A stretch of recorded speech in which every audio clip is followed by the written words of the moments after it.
Good evening, everyone. Thank you so much for joining us. For those utilizing ASL interpretation services, our two interpreters today are Allison Zilg and Craig Ridgway.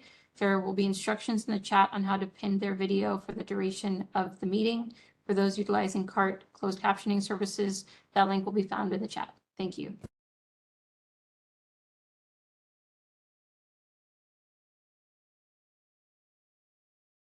Good evening and welcome. My name is Arva Rice. I use she, her pronouns, and I'm the interim chair of the Civilian Complaint Review Board. I would like to call the October Public Board meeting to order.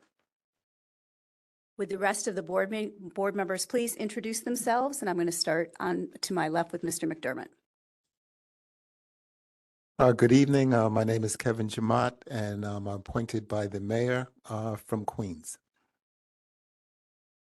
Good afternoon, John Siegel. John Siegel, I'm one of the mayoral appointees. Good afternoon. My name is Frank Dwyer, and I'm a police commissioner designate. Good afternoon. I'm A.U. Hogan. I'm a designee from Southeast Queens. My name is John Darsh. I'm the executive director of the CCRB. Joseph Puma, go by he, him pronouns. I'm the city council designee from the borough of Manhattan. And my working, I don't think it is. Good afternoon. I'm Charlene Brown Wyans, police commissioner designee. Good afternoon. Herman Merritt, city council designee from Brooklyn. Good afternoon. Joe Fox, commissioner designee, NYPD. Thank you. I will ask for a motion to approve the September board meeting minutes. Approve the board meeting minutes. Are there any, are there any changes or corrections to the minutes? Okay, is there a second? Okay, hearing none. All those in favor of approving the minutes say aye. Aye. All those opposed? The meeting minutes are approved. I want to update you all on the Kowalski Trawick case. Many of you have followed the CCRB's investigation and prosecution of the officers who killed Kowalski Trawick. A few weeks ago, it was reported that the deputy trial commissioner who oversaw the trial is recommending not guilty for both officers on all accounts. Today, the CCRB submitted our responses to this decision to the police commissioner. It is clear that misconduct was committed in this case, and we believe the evidence speaks for itself. The CCRB has proven what it needs to, and we have re-argued our case to the police commissioner. We expect him to hold these officers accountable for their actions. Much of the discussion around this case is the delays that slowed the investigation, namely waiting over 1.5 years to receive body-worn camera footage and other evidence from the NYPD. This case re-emphasizes the need to have direct access to body-worn camera footage and the importance of Speaker Adrian Adams' bill to grant the CCRB that direct access. We thank Speaker Adams for her support and hope the rest of the City Council will support this bill as well. I would also like to welcome the Youth Advisory Council members, who I believe some of them are here today. This exceptional group of young New Yorkers has been working with the CCRB to voice the youth perspective on policing. Each year, the Youth Advisory Council hosts a fall event with panels to bring light to youth and policing. This year, they are hosting an international conversation with youth from around the world on what policing looks like in their country. Jahai will give further details on the Youth Advisory Council and their event shortly. We will now hear from Executive Director Jonathan Darsh. John?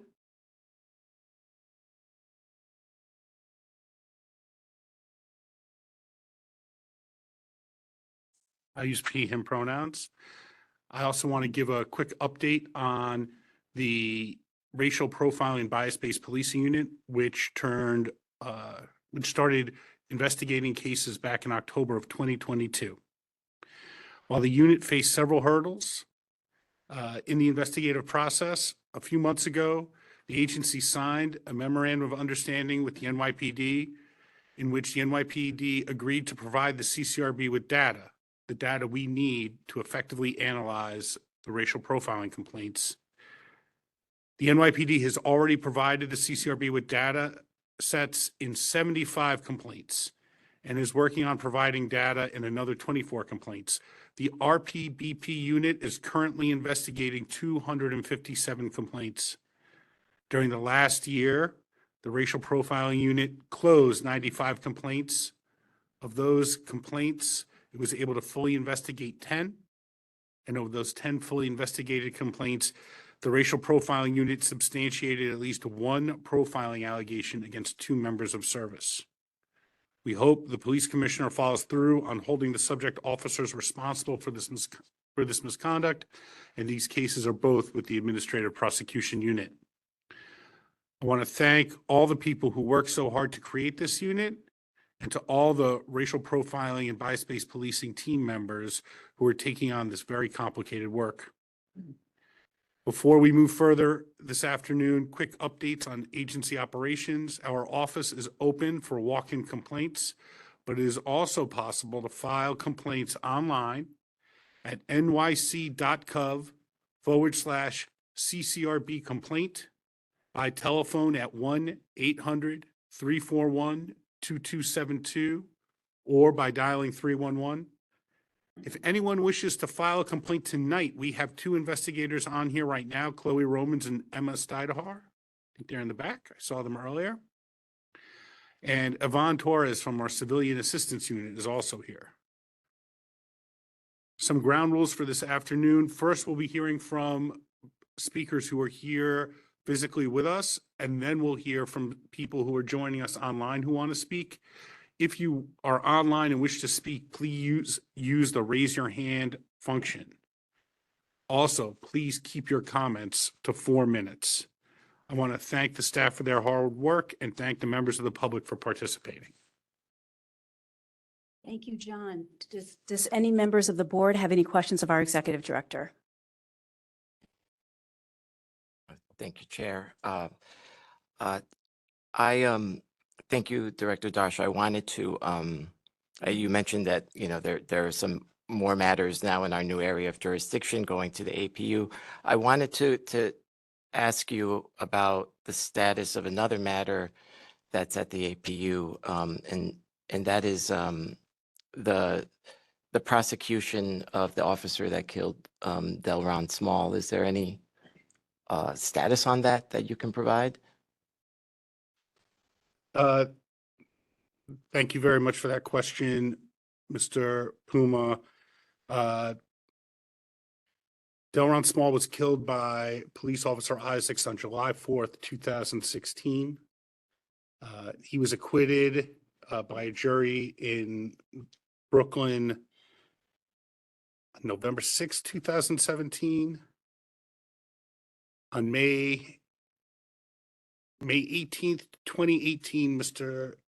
Small's family filed a complaint with the CCRB. That investigation was delayed by some documents and footage not being turned over due to problems with the sealing statutes, because police officer Isaacs had been acquitted in the jury trial.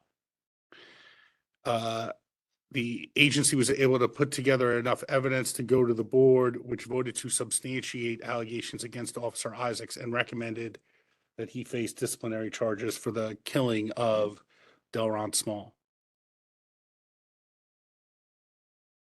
It wasn't until March 3rd, 2023, that Judge Chun granted the CCRB's motion to unseal that criminal case.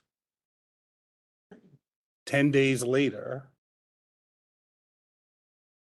the PBA attorneys moved to appeal that decision. And that case has still been pending appeal and is still pending appeal today. So despite the best efforts of this agency, we have been unable to get access to the evidence that we need to move forward with this administrative hearing. This is just one example of why the CCRB needs an exemption to the state sealing statutes. We discussed another good example earlier tonight, the CCRB's racial profiling investigations. In many general CCRB investigations, the CCRB knows the people involved. And we can get waivers to sealing statutes from those people. But in many of the profiling investigations, the CCRB will need access to information regarding incidents that may be sealed for a variety of reasons, where the CCRB does not know who the complainants are. The CCRB needs the state legislature to act to exempt us from sealing statutes. Thank you. Thank you, Mr. Puma. Does any other member of the board have any questions for our executive director? No? Okay. Seeing none, I'm going to ask our Director of Outreach, Jahai Rose, if he can make a presentation to the board.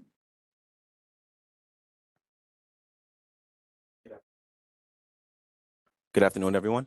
My name is Jahai Rose. I am the Director of Outreach for the Civilian Complaint Review Board. I go by he, him pronouns. I'm just going to give you a brief overview of the CCRB and a couple of maybe interesting updates about what we have to come.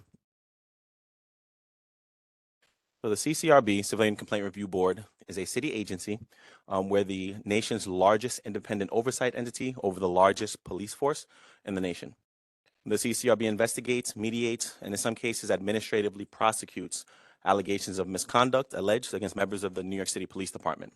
The agency is governed by a 15-member board, many of which you have met on the dais.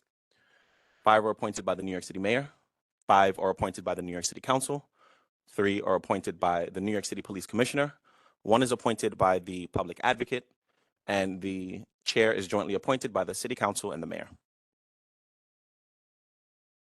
The CCRB can accept complaints about police misconduct. We have the ability to investigate 5 very specific types of allegations.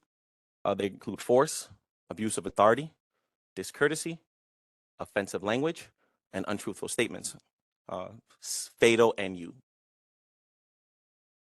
Just some brief information about the Right to Know Act. The Right to Know Act is a law that went into effect in 2018, which impacts police encounters with members of the public. Where it includes officers should be in certain circumstances identifying themselves by providing such information like officer's name, badge number, rank, and command. With some exceptions, officers should be notifying you of the purpose of the encounter or interaction. With certain exceptions, officers should also be notifying you that, informing you that if they have to ask for your permission to get consent to search, then you have the right to say no to granting that consent, whether it's your vehicle, your person, or your own property. With some exceptions, officers are supposed to offer a business card. That business card has identifying information about the officer. Civilians can request these business cards in any encounter. This is a copy of what the business card looks like. As mentioned before, there are a few different ways to file a complaint about police misconduct. One of the easiest ways is by filing a complaint on our agency's website, which is nyc.gov/CCRB complaint. You could also call the CCRB's hotline at 1-800-341-CCRB or 1-800-341-2272. Remember, if you also see footage of misconduct on social media or in the news, you could also file a complaint. Even if you were not there in person, you could definitely direct direct message the Civilian Complaint Review Board on our social media handles. Common handle is at CCRB_NYC. A couple of other ways to file a complaint about police misconduct include calling 311, everyone's favorite number. You could also come to the CCRB's headquarters right here at 100 Church Street in Lower Manhattan on the 10th floor. You could also file a complaint by direct messaging the CCRB on Facebook, X, formerly known as Twitter, and Instagram. As mentioned before, the common handle is at CCRB_NYC. You could also send a letter to the Civilian Complaint Review Board at 100 Church Street, New York, New York, zip code 10007, and that's the 10th floor. You could also file a complaint at any local precinct throughout the 5 boroughs. It does not have to be the precinct where the encounter may have taken place. Police officers are required to accept those complaints in the precinct. They could also offer you a complaint form and a self-addressed envelope, postage free. A couple of upcoming events that the CCRB will be having is one, our Week of Awareness.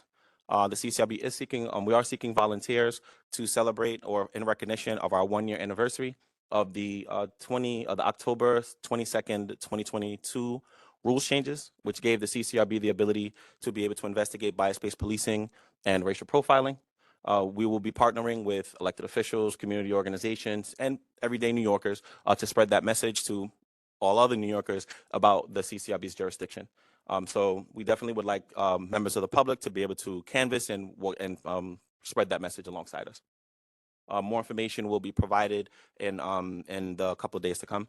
That week of awareness will take place between October 23rd and October 27th. The CCRB does have live applications for our Youth Advisory Council. The Youth Advisory Council are our magnificent young people that are here to be as young leaders for their communities. They serve as ambassadors, and they help us to be able to better connect with young people and provide guidance regarding police encounters with youth, and help us. They also engage in team building activities as well. Applications are live from now until November 30th. The chat will include the link for you to be able to apply. All young people that live within the 5 boroughs can apply from ages 10 to 18. We will bring on Anise to be able to explain the components of one of our annual youth events, our Youth Advisory Council event, and that's our 5th annual Speak Up, Speak Out International Youth Summit.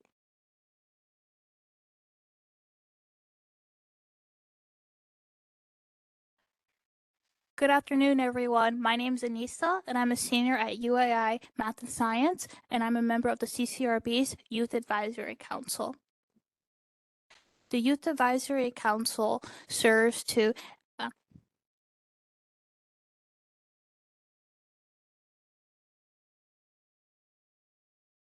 okay, thank you. Sorry.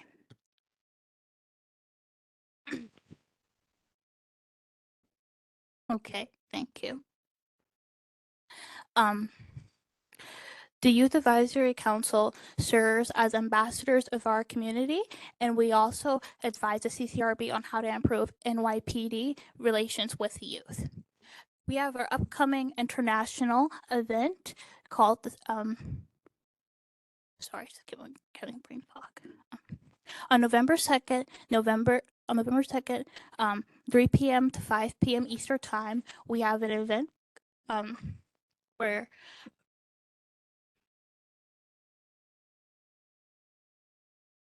yep. I'm sorry, guys.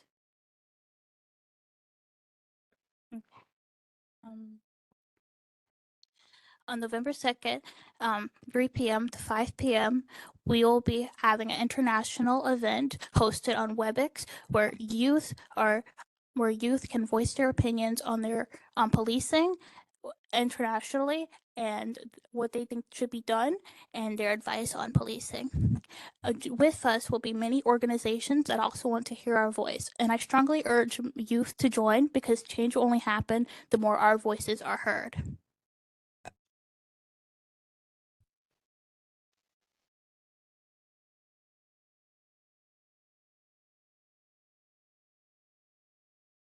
Thank you so much.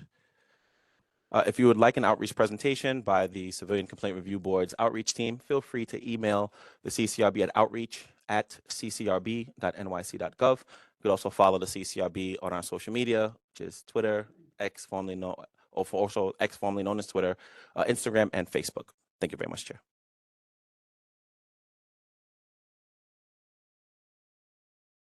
John, you said that there's some exceptions when you go to the Right to Know Act, that there's some exceptions that officers don't have to give cards, you said?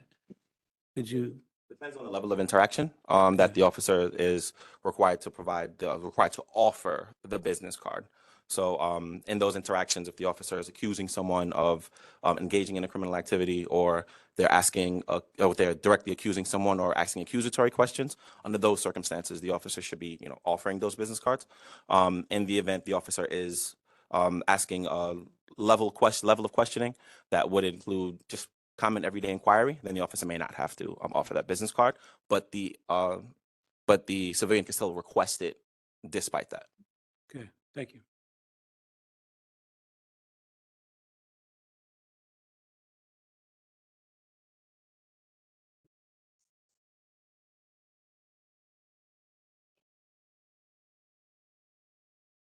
Sorry, thank you so much, Mr. Rose, and thank you so much, Anissa, for pushing through that presentation. It's not easy speaking in public, even though I have to do it every day. We will now enter the public comment portion of the meeting. We will begin with those joining us in person who would like to make a comment, followed by those who are joining us virtually. We will begin with Ms. Ellen Trawick. Can you please step up to the platform if that's okay for you?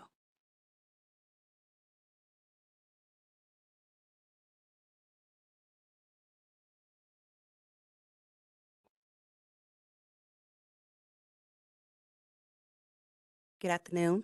Good afternoon.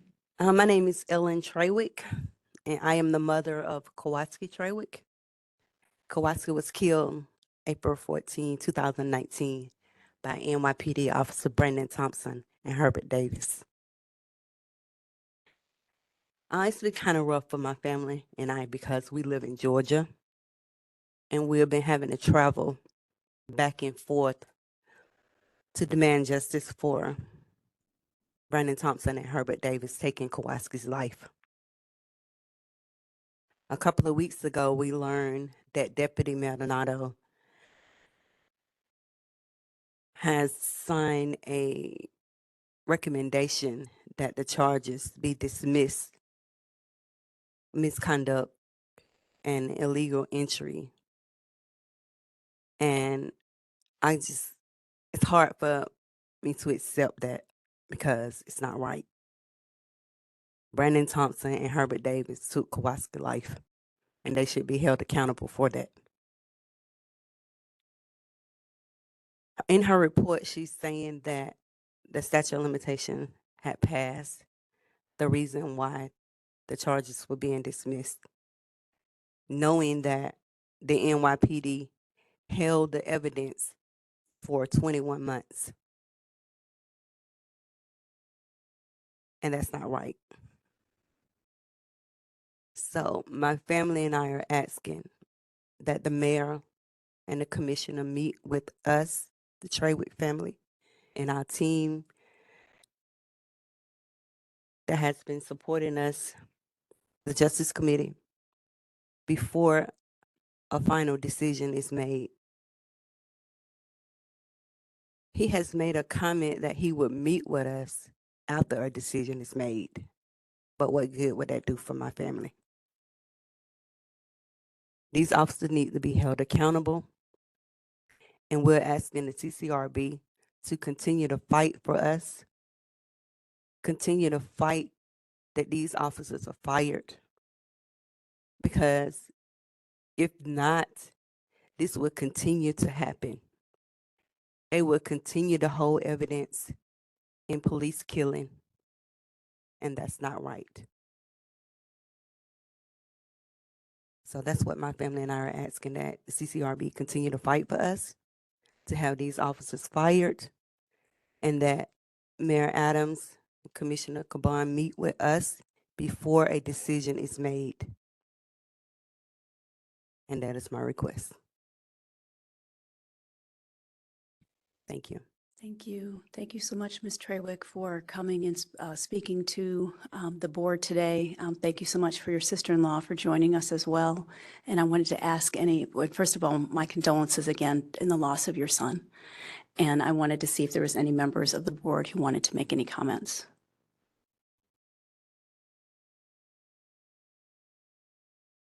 No, without any. I spoke to you before on the phone. I'm A.U. Hogan, and I want to offer my condolences again.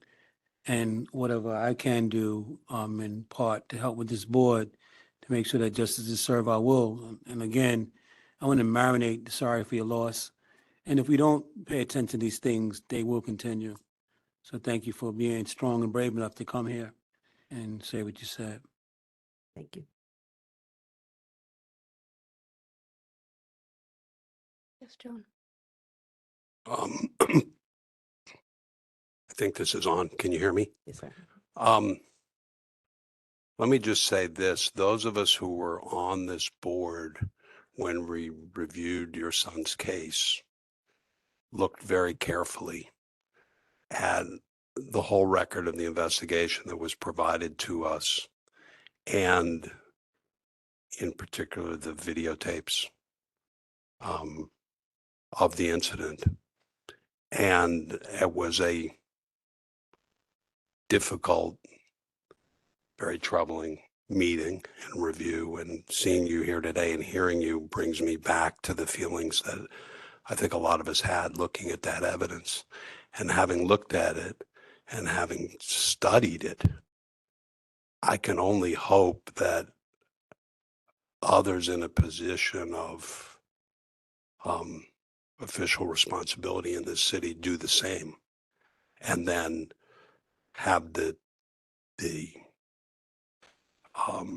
responsibility and decency to explain their views on it, because we took the action we took based on the evidence that we all looked at, and we just call on anyone else involved in this case to do that and to give a reasoned explanation for their actions, whatever the outcome is. So thank you for coming. Thank you. We appreciate it.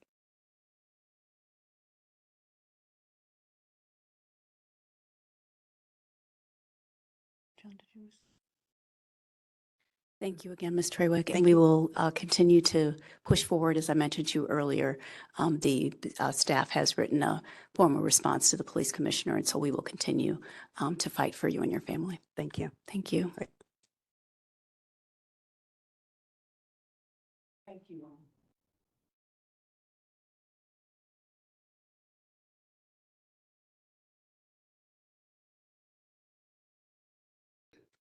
For those joining us in person and are interested in making a public comment, please line up behind the podium, and we're going to ask you to please keep your comments to 4 minutes.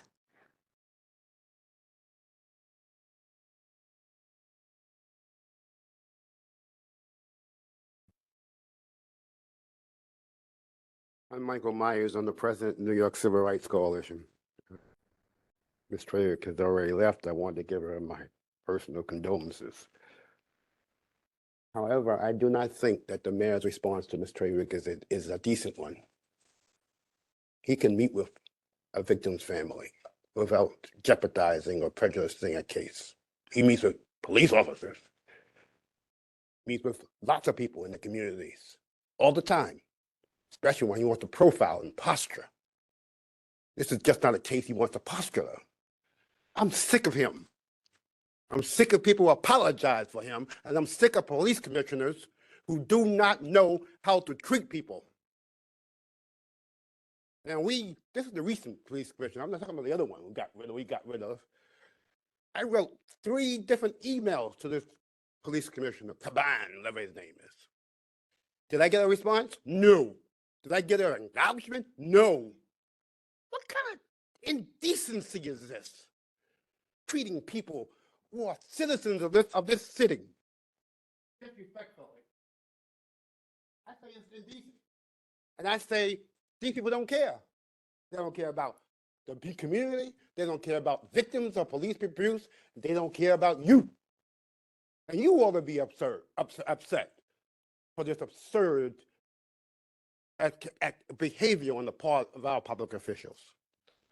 And that includes the so-called mayor.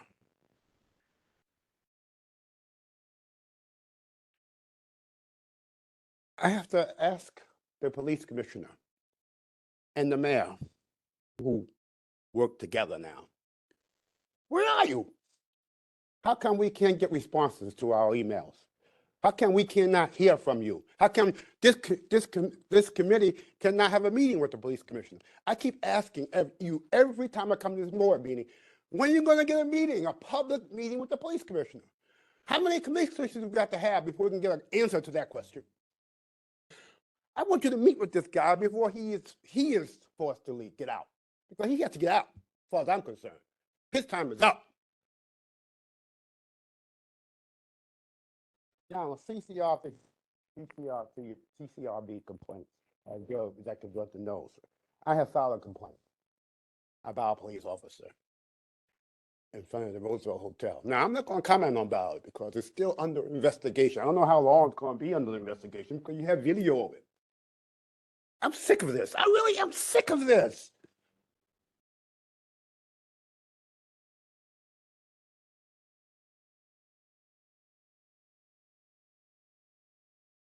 Now, I also asked the last time I was here about the website, transportation. I looked at the website, maybe it's my eyes. I admit I have a difficulty in sometimes seeing things. And I looked all over that website for the information about transportation, how to get here by subway, and I still couldn't find it. Maybe somebody can help me out later on. Now, finally, because I know my time is running out, I want to say that as far as the interim chair is concerned, an interim chair knows I respect her and I love her in a non-romantic way. How long are you going to be interim chair? How long does it take the damn mayor to make you a permanent appointee, a chair? How long?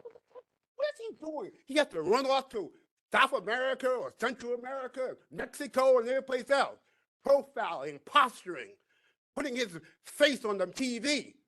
But he can't make a permanent appointment of the chair of the CCRB? This is ridiculous. And why am I the only one upset? You are going to be upset. This is an act of disrespect to you, each of you, and to this board, that he can't even appoint a permanent chair, which will not be permanent, of course, but he can at least take the interim from your title. I am so disgusted. I really am. Of course, nobody other than me, not even anybody in the civil rights community, would say, hey, Mr. Mayor, this is unacceptable. You ought to resign, Mr. Mayor. Nobody will say that because he wants to run for re-election, and he's running for re-election with all these parades and stuff. I'm sick of these people. I'm sick of them parading on our children's backs. I'm sick of them not having responses to complaints, legitimate, compelling complaints. I'm sick of time running out. I'm sick of the excuses and the alibis. I really am. Finally, you ought to be sick of the excuses too, not just me. The executive director used the word hope. I jotted that down. He hopes that the police commissioner will do this and do that and follow up. You shouldn't hope, Mr. Executive Director, that the police commissioner does something. You ought to expect him to do something. And your board should back you up. Your chair, your interim chair, and everybody should back you up and expect, not hope, that he follows through on your procedures and your processes and your findings. Because as long as you hope, he ain't gonna respond. He ain't gonna do anything. It's gonna be in another month, I'm gonna come here again and say, this guy gotta resign too. He got to get the hell out of here. Now, finally, you used the word APU acronyms. I hope that you will not use acronyms anymore because there are people who watch the program who don't know what these things they mean, APUs. Use words. People understand words. They understand activities and actions and policy and the difference between policy and practice and hopes and expectations. They understand that. I understand English. I don't hope for anything. I expect this police commissioner to respect your recommendations. And if he can't have respect for your recommendations, at least he has to have an explanation for it, differing with your recommendations. He has to put this in writing so the public can understand where this police commissioner is coming from. We want to know where is he coming from? What does he believe in? I know what the former police commissioner believed in. She believed in police officers. And she told us, point blank. She doesn't support us, the people, the public. To hell with her. So she got out of here. And it's time for him to get out too. Thank you, Mr. Myers. Did you have any other comment? In terms of attendance records, I like for the chair, because I'm not clear about when we have a quorum and when we don't have a quorum. So in the beginning of the meeting would be nice if the chair acknowledged or accept we have a quorum, and we have a quorum because there are enough members present. And if we don't have a quorum at meetings, I want to know why, and I want attendance records for everybody taken. We want to know when they're here and more importantly, when they're not here, because they got to get the hell out of here too. Thank you so much, Mr. Myers, for that. I will let you know we are at quorum today, and I'll let you know a secret. When I ask people to approve the minutes, it means we have quorum. Just so you know that, yeah, just so you know that. You raised a couple of different things in terms of meeting with the police commissioner. We're in the process of making that happen. The idea and notion of doing a public forum is something that I'll have to take up and continue to take up with the full board. You asked about my role as interim chair. I will continue to serve in this role at the bequest of the mayor and the speaker until they decide to make a final decision on that. And in terms of hope, we have a long history with the police commissioner and his level and rate of concurrence with the recommendations that we put forward. So we have an expectation that they will. Those cases that we find that are substantiated, we know at the level that they agree with them, but we also know that there's a distance. And so we will continue to continue to push and to fight for the CCRB to be the final arbiter of justice when it comes to policing. But at this time, you know just as well as the rest of us that we do not have that at this current point in time. So that is where we are with that. John, did you want to add anything? I apologize for using acronyms when I was speaking to folks. It is sometimes confusing to people who aren't in the know. So the APU is the Administrative Prosecution Unit, which is really a unique unit in the nation here at the CCRB. And when the board recommends charges, which is the most serious form of discipline against a member of service, it's actually the prosecutors at the Administrative Prosecution Unit who go to 1PP and represent the CCRB and represent the civilian fighting for justice and getting hopefully the members of service who are accused of misconduct to be held responsible for their actions and be made accountable for their actions. Mm-hmm, mm-hmm. And you mentioned 1PP, which is One Police Plaza, which is the police headquarters. Good enough. Any other comments? Any other comments? All right. Is there anyone else in the room who would like to make a public comment? If so, they can come to the microphone, and we ask you to limit your comments to 4 minutes. Anyone else in the room? Okay, seeing none. Yahira, for those who joining virtually, we want them to please use the raise your hand feature and also to keep their comments to 4 minutes or less. Yahira, would you call on the first person? Thank you, Chair. First, we'll be hearing from Eric Dim.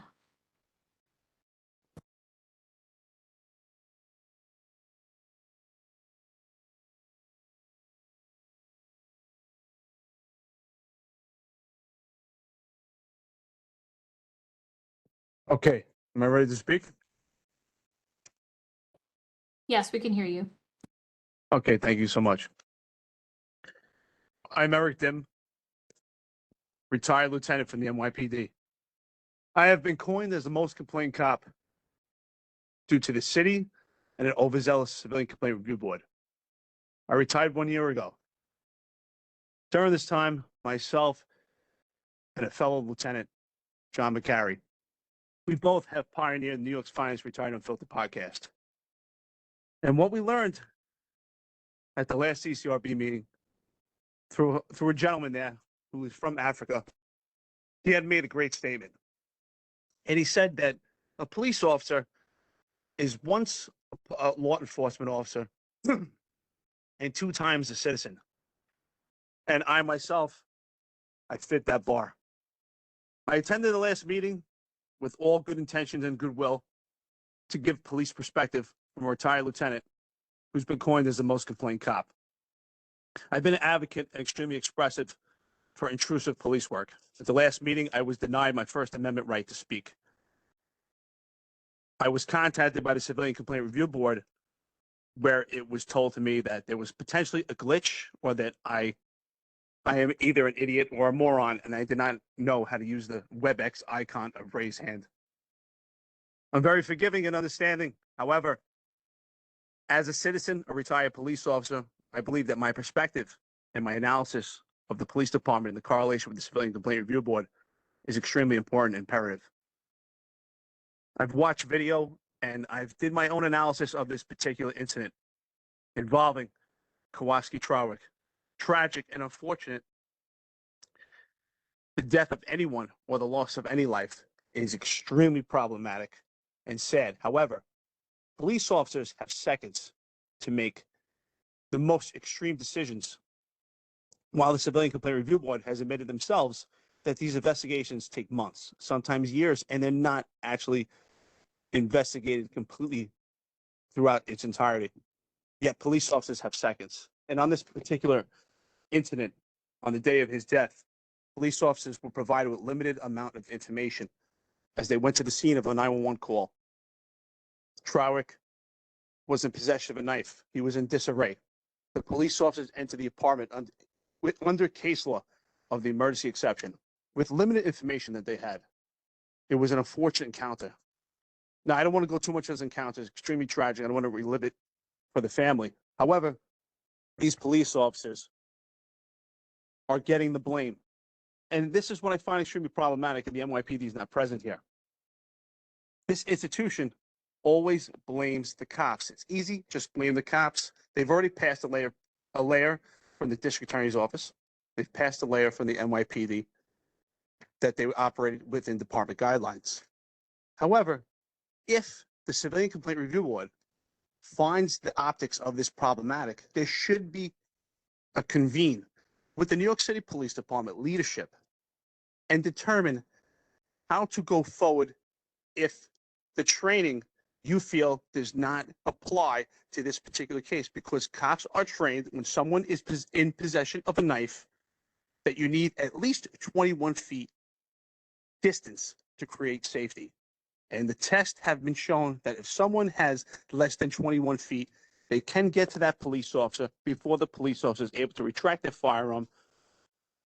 And in addition to that, the taser has been proven by the FBI to only be effective 49% of the time, which is a flip of the coin. I understand that my 4 minutes are up. Thank you for your time. I appreciate you listening. I will attend the next meeting. It's important that we speak from police perspective and analysis from retired members, active. It's unfortunate the NYPD is not there, but we need more discussions. I do say this quite often. Opposition meets opportunity. Communications break barriers.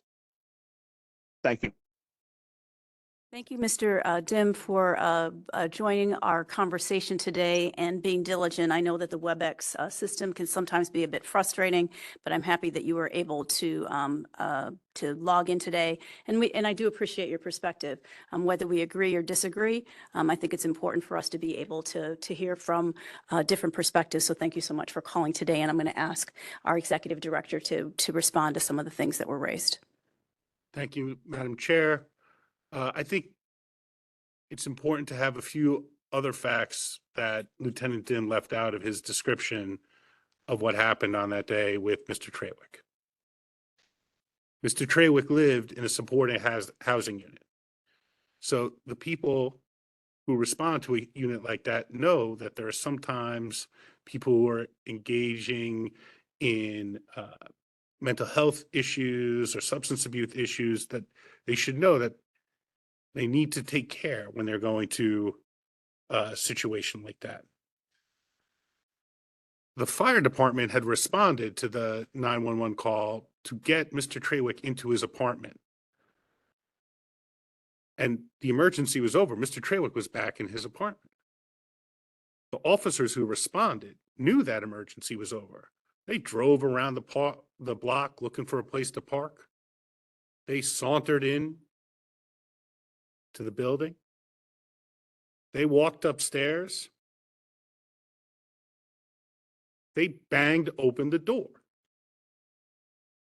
And Mr. Trawick is in his studio apartment cooking and holding a knife. Mr. Trawick goes to turn down his music. Is so confrontational, is so dangerous. He goes to turn down his music so he can speak to the officers.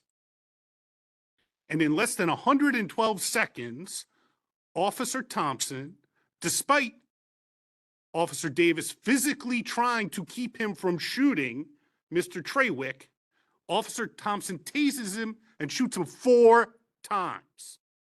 Not once, not twice, not 3 times, 4 times. Then they close the door and let him bleed to death while he's inside on the floor after they shot him. So I think when you look at all of the facts and all of the circumstances around that case, you will see that they should not be police officers anymore. That God forbid you're in trouble, that you call 911 to get help, and Officer Thompson comes to your door.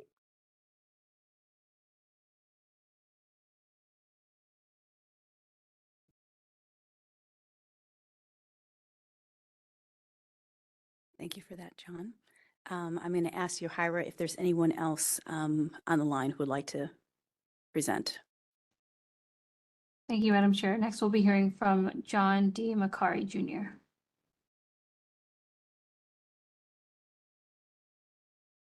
Good evening, everybody. Does everybody hear me? And How you doing? This is a retired NYPD Lieutenant John Macari.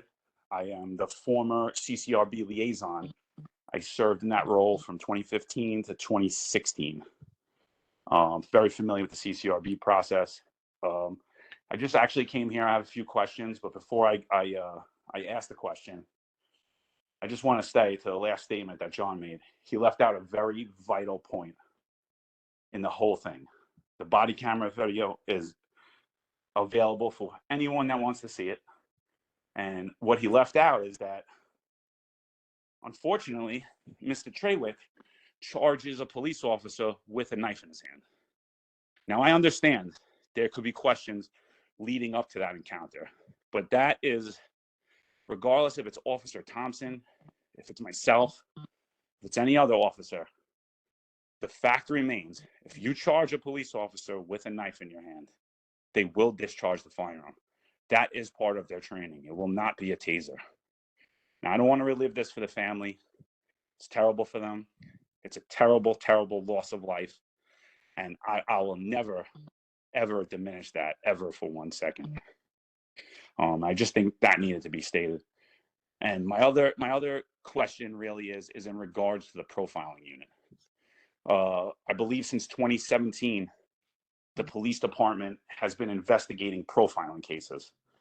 Very little of those cases have been substantiated. And my question is that the CCRB is now going to take over those investigations, and they will have a profiling unit. What is the reasoning that the NYPD was unable to substantiate the majority of these cases, and what will the CCRB be doing differently, if any investigative steps, to ensure that those cases are being fully investigated? What will the difference be between the investigation in the NYPD and the CCRB? And my second follow-up question is, how will you ensure that this is not going to be used disproportionately against male white officers? That's all I have.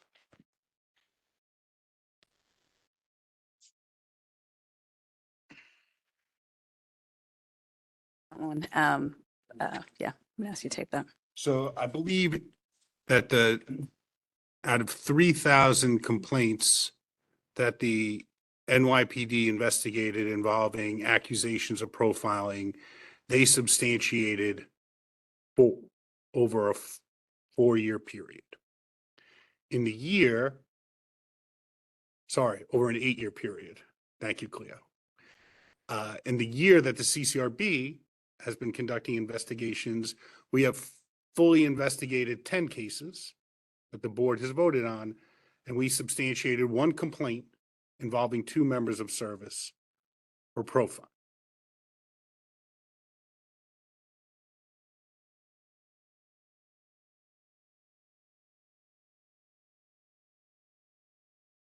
I think it is possible for officers of all races and all genders to profile. And it does not matter if you are an officer of color or a female officer, it does not give you a free pass to profile. And so the CCRB will take profiling allegations seriously, regardless of the race or gender identity of a member of service.